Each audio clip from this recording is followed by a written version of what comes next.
Në Bashkinë e Malësisë Madhe u zhvilloi një takim informues programi i rijetëzimit të kullave në veri të vendit. Një nisëm kjo e Ministrisë së Turizmit, Kulturës dhe Sportit në bashkëpunim me Gizelbenja, me fokus mbrojtjen dhe aktivizimin e trashëgimisë kulturore. Është një potencial jashtëzakonshëm. Gizi nëpërmjet një turi pilot arriti të identifikojë që ky lloj produkti turistik, siç janë kullat e veriut, është një atraksion dhe një mundësi shumë e mirë për të tërhequr turist drejt veriut, përveç të tjerave potenciale që realisht ka veriu.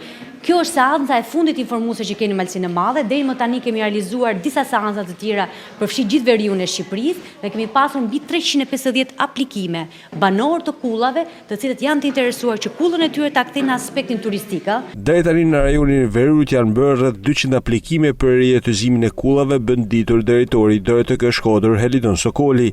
Ne jemi goxha të kënaqur sepse janë mbi 200 aplikime që janë bërë në territorin që administron DRTK Shkodër, që kalon pra në mes 3 qarqeve, Shkodër, Lezhë dhe Kuks, dhe tash presim me përfillimin e kësaj etape, dokumentimin pra dhe aplikimet, presim edhe fillimin e fazës së dytë, që është edhe hartimi i projekteve të rijetëzimit të këtyre kullave.